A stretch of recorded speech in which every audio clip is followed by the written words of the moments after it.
को मिक्स करके उनका एक उद्देश्य या ऑब्जेक्टिव था कि वो मिसलीड करें, इंसाइट करें डिफरेंट ग्रुप्स ऑफ सिटीजन्स। तो अर्ली 2020 में हमने देखा कि सीएए के साथ ऑपोजिशन ने यही एक रवैया, यही एक स्ट्रैटेजी अपनाया था, और अब देख रहे हैं कि फार्मर्स बिल और फार्मिंग रिफॉर्म्स में वो यही स्ट्रैटेजी यूज कर रहे हैं। तो इस झूठ या हिपोक्रेसी या यू टर्न की राजनीति को कैसे लोग मान रहे हैं, कैसे रेस्पॉन्ड कर रहे हैं? तो कर्नाटक के जो लोग हैं, कर्नाटक के वोटर्स, उनके रेस्पॉन्स को अगर आप लें, ये आपको एक इंसाइट देता है कि देश के लोग इस टाइप के राजनीति को कैसे रिजेक्ट कर रहे हैं, और प्रधानमंत्री नरेंद्र मोदी जी के एक सबका साथ, सबका विकास, सबके विश्वास का जो डेवलपमेंट पॉलिटिक्स और डेवलपमेंट राजनीति है, उसको कैसे ट्रस्ट कर रहे हैं। मैं आपको एक बैकग्राउंड दूं। मई 2019 में कर्नाटक के वोटर्स ने डिसाइसिवली एक मैंडेट दिया था प्राइम मिनिस्टर नरेंद्र मोदी जी को और बीजेपी को। 51.38% वोट शेयर से 28 लोकसभा सीट से 25 सीट बीजेपी के कैंडिडेट जीते।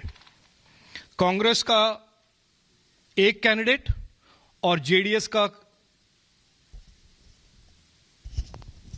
केवल एक। और याद रखिए कि ये जो 19 में कैंपेन चला था, नेगेटिविटी का, झूठ का, एलिगेशंस का, वाइल्ड एलिगेशंस का, उस बैकड्रॉप में वो रिजल्ट आया था।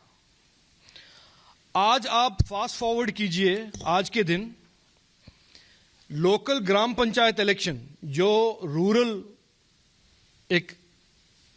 रूरल कर्नाटका का एक रिप्रेजेंटेटिव इलेक्शन है, उसमें जो अभी अभी हुआ है, हाल ही में हुआ है, वोटर्स ने एक डिसाइसिव मैंडेट दिया है बीजेपी को, प्राइम मिनिस्टर मोदी जी के सरकार को, लीडरशिप को।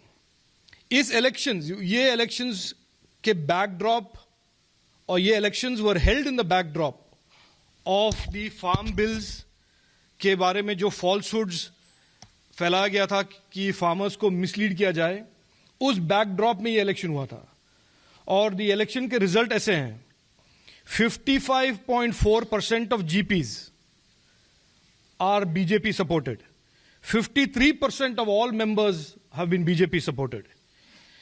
यानी कि जो फार्मर्स हैं, रूरल और विलेज के रहने वाले सिटीजन्स हैं कर्नाटक में, इस बैकड्रॉप पे, इस फॉल्स कैंपेन, इस नेगेटिविटी के कैंपेन, ऑपोजिशन के इस नेगेटिविटी के कैंपेन के बैकड्रॉप पर उन्होंने ये वोट दिया है, ये ओवरवेलमिंग मैंडेट दिया है।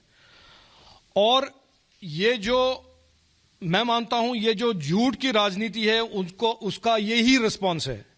और रिस्पॉन्स यह है कि उनका ट्रस्ट है बीजेपी और प्रधानमंत्री नरेंद्र मोदी जी के लीडरशिप में, और हमारे मुख्यमंत्री, कर्नाटक के मुख्यमंत्री बीएस येदियुरप्पा के लीडरशिप में।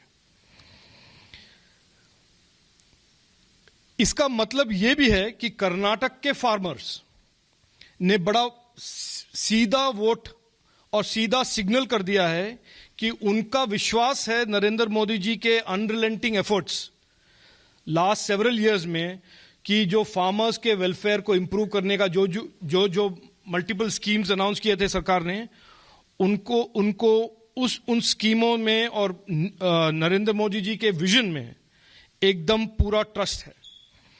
और उनका यह भी मानना है कि ये फार्म बिल्स उनको मिडिलमैन के क्लचों से मुक्त करते हैं, और it paves the way to a more prosperous future for our farmers. This signal is very clear from these gram panchayat elections.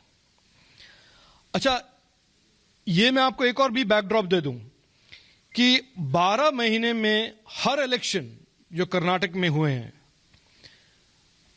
वो टाउन में हो, सिटी में हो, विलेज में हो,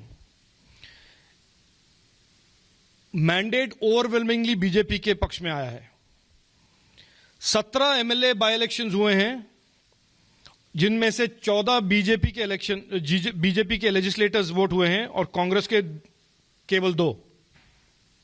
4 MLC इलेक्शंस हुए हैं, BJP has one all 4। Many of these elections, ये जो बाय इलेक्शंस हुए हैं, उनके बैकड्रॉप था ये CAA, ऐसे ही फॉल्स कैंपेन, बेंगलुरु वायलेंस। और लेकिन हर बार वोटर ऑफ कर्नाटका ने ये जो राजनीति of lies, violence, you turns and hypocrisy, इसको रिजेक्ट करके प्रधानमंत्री नरेंद्र मोदी जी का एक message of governance and development for all, सबका साथ, सबका विकास, सबका विश्वास, उसमें ट्रस्ट दिखाया है। मैसेज बड़ा क्लियर है, देश के लोग डेवलपमेंट और गवर्नेंस चाहते हैं, वो ट्रस्ट करते हैं प्रधानमंत्री जी के इस नए भारत और आत्मनिर्भर भारत के विजन पे, और रिपीटेडली रिजेक्ट करते हैं इस राजनीति ऑफ झूठ, राजनीति, politics of lies, politics of hypocrisy and you turns. Thank you.